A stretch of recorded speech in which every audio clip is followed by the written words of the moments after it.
اللہ اکبر۔ ان پڑھ اور غریب ماں کی یاد میں انہوں نے بڑی خوبصورت باتیں لکھی۔ کہا عالی نسب ہوٹلوں میں کھانا کھانے میں وہ سرور کہاں جو چولہے پر بیٹھ کے ماں کے ہاتھوں سے پکی ہوئی چپاتیاں کھانے میں ملتا ہے۔ عالی جناب، حضرت صاحب، قبلہ عالم، کیا کیا لفظ بولے جاتے ہیں سٹیجوں کے اوپر، لیکن ان لفظوں کا وہ نشہ نہیں ملتا جو ماں کی زبان سے اوئے ببلو اور اوئے مٹھو میں رکھا ہوا ہے۔ ماں جب یہ کہہ کے پکارتی ہے تو لگتا ہے کہ سارا پیار سمٹ کے ماں کے لہجے میں آ گیا ہے، لفظ نہیں ہے، ماں کے منہ سے شہد ٹپک رہا ہے۔ ماں جب بولتی ہے تو اس کے لہجے میں جبریل بولتا ہے۔ ماں جب مسکراتی ہے تو لگتا ہے جنت کی ساری کلیاں کھل اٹھی ہیں۔ ماں جب پیار سے دیکھ رہی ہوتی ہے تو لگتا ہے عرش سے رحمتیں اتر رہی ہیں۔ اللہ نے ماں کے سینے کے اندر وہ محبت، وہ تڑپ رکھی ہے، وہ ایک کائنات رکھ دی ہے الفتوں کی، کہ جس کا نعم البدل کیا بدل بھی موجود نہیں۔ وہ پیار رکھ دیا، وہ درد رکھ دیا، وہ درک رکھ دیا، وہ الفت رکھ دی ماں کے سینے کے اندر۔ ایک شاعر ہوا تابش، اس نے ماں کے پیار کو کتنے خوبصورت پیرائے میں بیان کیا۔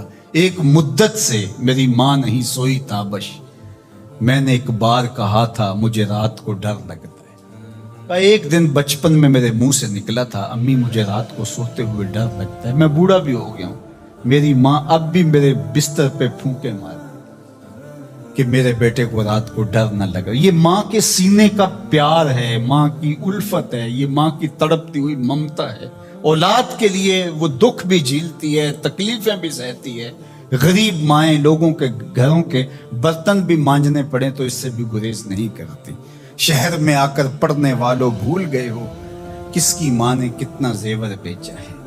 اس لیے ماں کی کمی انسان بڑھاپے میں بھی محسوس کرتا ہے۔ کبھی ایسا نہیں ہو سکتا کہ انسان کہے کہ کوئی بات نہیں اب میں بڑا ہو گیا مجھے ماں کی کمی محسوس نہیں ہوتی۔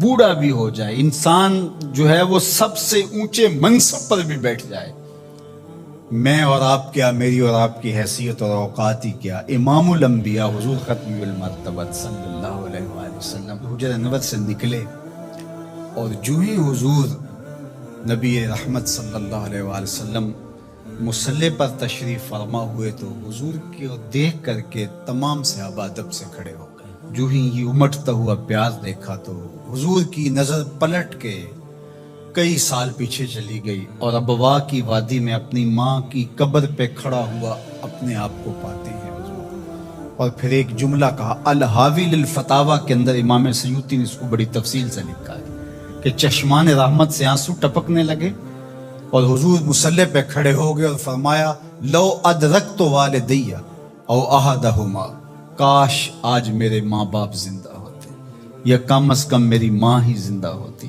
اور میں لوگوں کو نماز پڑھا رہا ہوتا۔ وَأَقْرَأُ فِيهَا بِفَاتِحَةِ الْكِتَابِ، اور اس میں سورہ فاتحہ کی تلاوت چل رہی ہوتی۔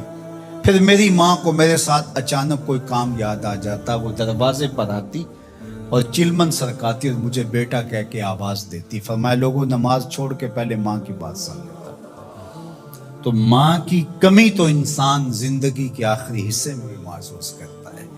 پھر اس سے بڑا منصب کس کا ہو سکتا ہے جو امام الانبیاء کا منصب ہے؟ اتنا بڑا اعزاز کس کا ہو سکتا ہے جو خاتم المرسلین کا اعزاز ہے، جو محبوب خدا ہے، کونین کے مالک ہیں، لیکن ماں کی کمی کو وہ بھی محسوس کرتے ہیں، ماں و شمع کے شمار میں ہے۔